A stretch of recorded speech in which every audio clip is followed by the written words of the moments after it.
Hello students. So today we'll discuss about centrifugal tension in a belt drive. So previously, as you know that there are different type of tension in a belt drive. That is your tension in the tight side, tension in the slack side. Okay. So this is another type of tension that is acting on a belt drive, that is known as your centrifugal tension. So from its name it is very much clear that it is a type of tension which is due to the centrifugal force. Okay, so as the belt continuously runs over the pulleys, therefore some centrifugal force is acting on the belt. This centrifugal force causes the centrifugal tension in the belt, both in the tight side and both in the slack side of the belt. So how to find out an expression for your centrifugal tension? It is denoted by TC. It is denoted by TC. So again, let us consider a driven pulley, because it is having effect on your driven pulley also. Okay, so let us again consider the driven pulley. This is the driven shaft, and we are taking a small portion of the driven pulley over which we are taking the length of the belt, that is your PQ. Okay, so now this PQ is under the action of centrifugal force. Okay, so due to the centrifugal force is always acting in radially outward direction. So you can show this centrifugal force along this direction, that is your FC. This is your PQ, that is a small portion of the belt.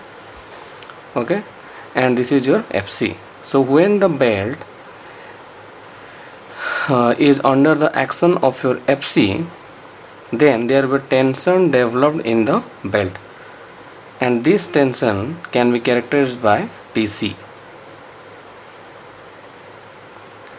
Okay, that means if the belt is pulled along this direction, then the tension is developed in the belt, and it can be shown by these two arrow marks, that is your TC. Let us consider this small portion of the belt subtends an angle, that is your del theta at the center. Okay, so this is your del theta.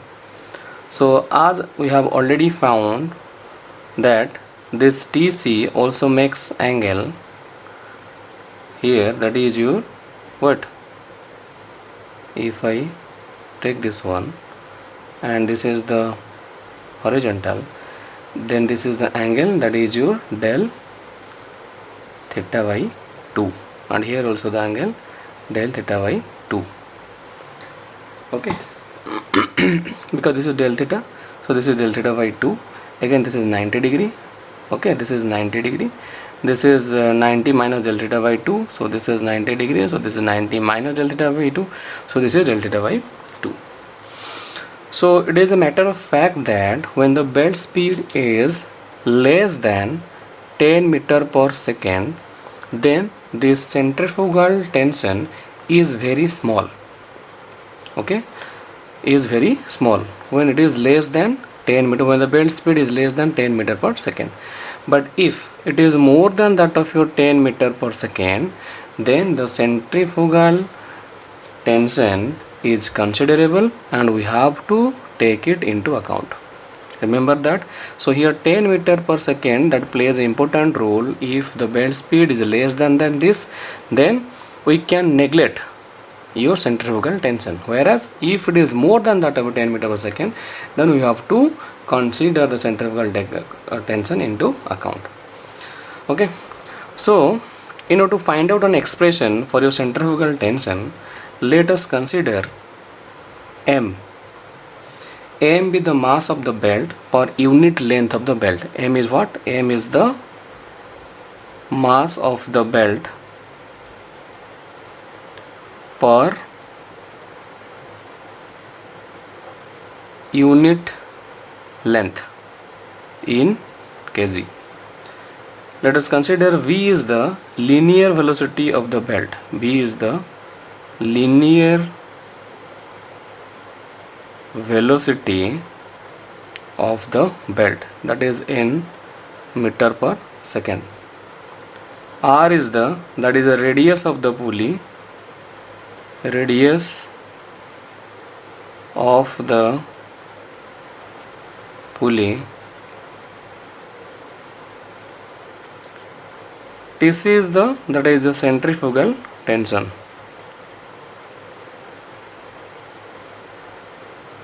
Okay, and Fcv the centrifugal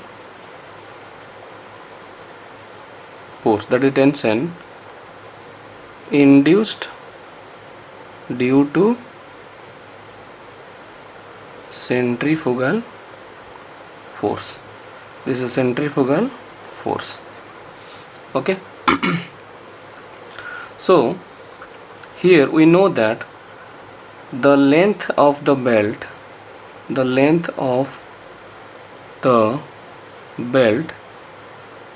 for small portion PQ can be given by small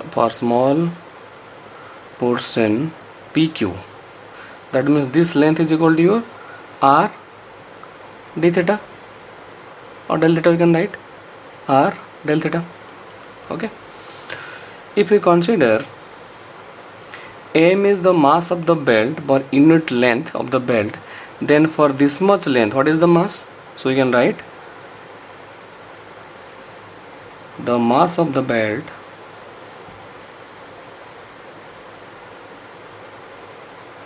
of PQ can be given by, that is your mr del theta, or you can write mr d theta. Okay. Now the centrifugal force can be given by centrifugal force acting on the small portion of the belt. So that can be given by, we know that Fc is equal to mr omega square. This is the formula for your centrifugal tension. Okay, Fc is equal to mr omega square. Okay, m is the mass of the element, r is the radius of rotation, okay, and omega is the angular speed. So in this case what we can write? In this case, if I am writing here mr omega square, that is the common formula for your centrifugal tension. So instead of m, for the small portion of PQ, what is the mass? That is your mr d theta. I am just writing here d theta. Okay, into what is the radius of this one? That is your r. Okay, that is known to us, into omega. We can write v square by r, because we know this, the linear velocity. So we can represent the angular velocity in terms of linear velocity also, because we know that v is equal to r omega. V is equal to r omega. So we can write this one. So from this we can write m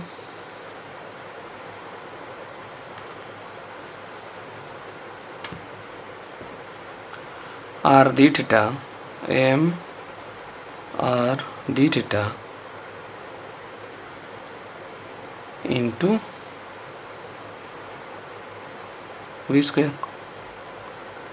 Okay, m r d theta into v square, because r cancel out, so you can write m r d theta into v square. Sorry, so here vy that is your vy, yeah, so here r square, so this r can also be cancelled out, so that is your m d theta into v square. Okay, because v is equal to r omega, so v square by r square, so here r square, so r square A square cancelled out, so you can write am d theta into b. Okay, now the centrifugal tension that is acting tangentially at point P and Q. Okay, if you consider the equilibrium of the belt under the action of your three forces, that is your Fc and Tc and here also Tc, then we can resolve the forces in order to get the equilibrium of the belt. Okay, so considering the equilibrium condition of the belt, considering the equilibrium condition of the belt, we can write, that means we have to resolve the forces, okay, along Fc. So we can write that is your Tc sin d theta by 2 plus Tc sin d theta by 2 is equal to Fc. So where Fc is equal to m d theta v square. Okay, so since the angle d theta is very small, therefore sin d theta by 2 that can be simply written as d theta by 2. Since d theta by 2 is very small, then we can write sin del theta by 2 is equal to simply d theta by 2, simply we can write that is your d theta by 2. Okay, so we can write Tc d theta by 2 plus Tc d theta by 2 is equal to Fc, or that is your m d theta v square. So we can write here 2 Tc d theta by 2, 2 Tc d theta by 2 is equal to m d theta v square, or we can write here Tc is equal to m v square by Tc is equal to simply m v square. 2 cancel out, so d theta cancel out, so Tc is equal to m v square. Okay, so this is the formula for your centrifugal tension, that is your Tc is equal to mv square. Now some of the aspects that you have to remember here. So here you can take it as notes. Okay, what is the effect of centrifugal tension, okay, on the power transmitted? So as we know that in the tight side the tension is taken as T1 and in the slack side the tension is taken as your T2. Okay, so when centrifugal tension is considered, then what is the tension in the total tension in the tight side of the belt? So now we can write, considering centrifugal tension,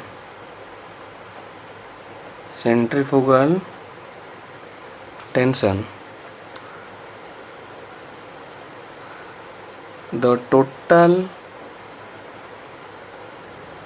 tension in the tight side of the belt, so that can be written to Tt1, so that is equal to T1 plus Tc.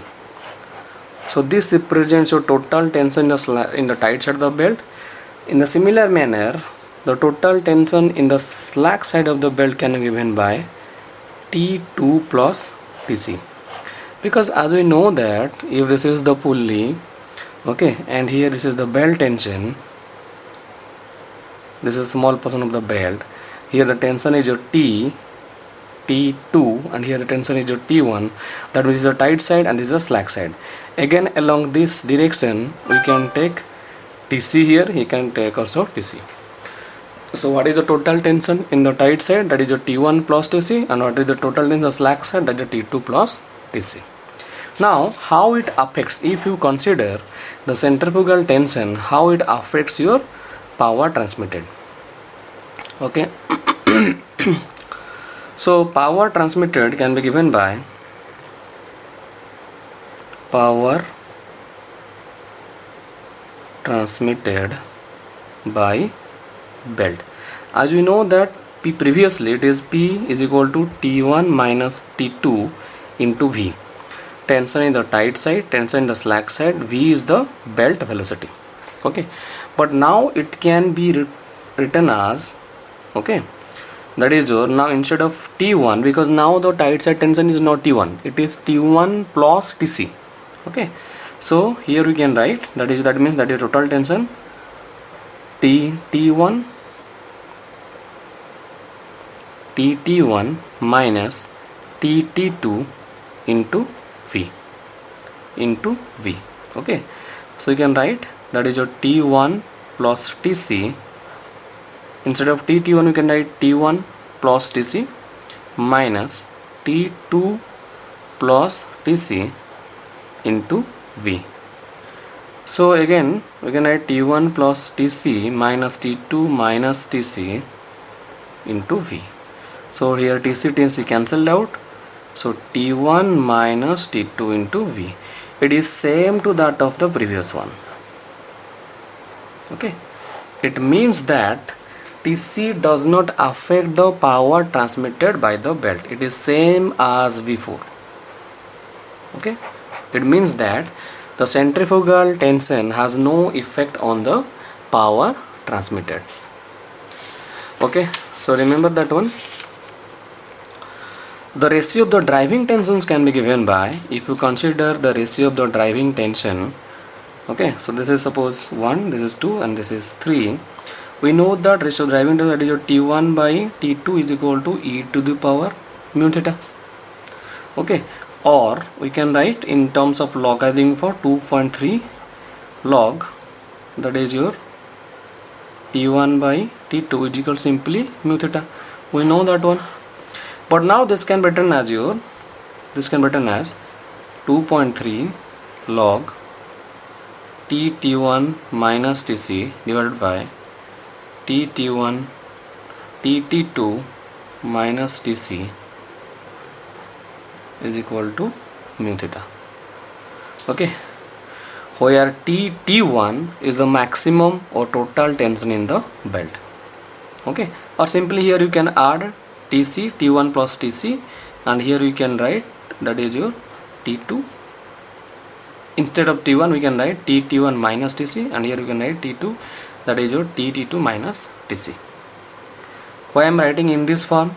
Why I am not writing T1 plus TC? Why I am writing T1 plus TC? Because the ratio of the driving tensions TC, that is the effective tension. Okay, that affects the what? Motion of the pulleys. But driving tension is always your what? That is your T1 and T2. That means here we can get what? T1, and from here we can get what? That is your T2. That is your again e to the power mu theta. Okay, so do remember that it is always expressed in this form. Okay, next is your what is the maximum tension? What is the maximum tension in a belt? Okay, so we have come across many tensions, that is your T1, T2, TT1, TT2, TC. Yes or no? So we know that among this all, which tension is more?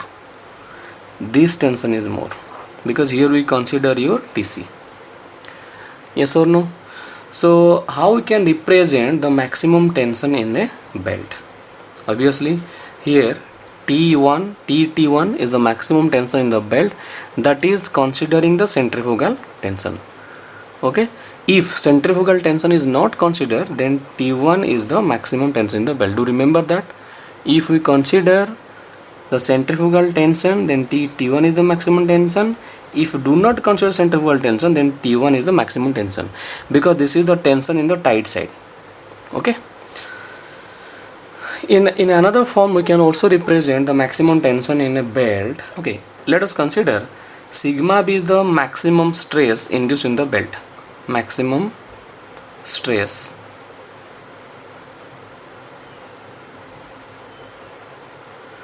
induced in a belt. What is B? B is the width of the belt. Let us consider B is the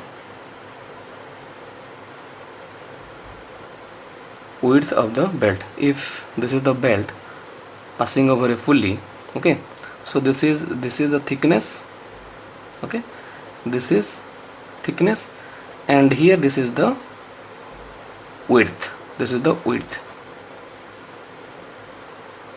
Remember that one, okay.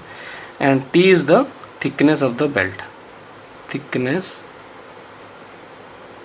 of the belt. Okay. So there is a consideration that from the design, the maximum tension in the belt can be given by, if T be the maximum tension in a belt, then that can be given by T is equal to maximum stress into cross sectional area of the belt. Cross sectional area of the belt. Do you remember this one?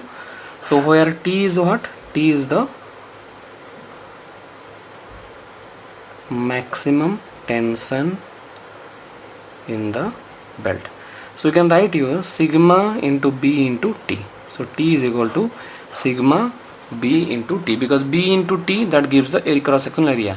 If you just take B and your T, then we can get the cross sectional area here like that. This is the cross sectional area. This is your B and this is your what? That is your T. Okay. So T is equal to sigma B into T. Okay. So when the centrifugal tension is neglected, then this T is equal to T1. Yes or no? When centrifugal tension is neglected, T is equal to T1. When centrifugal tension is considered, this T is equal to your TT1. So when TC is neglected, and here when TC is considered.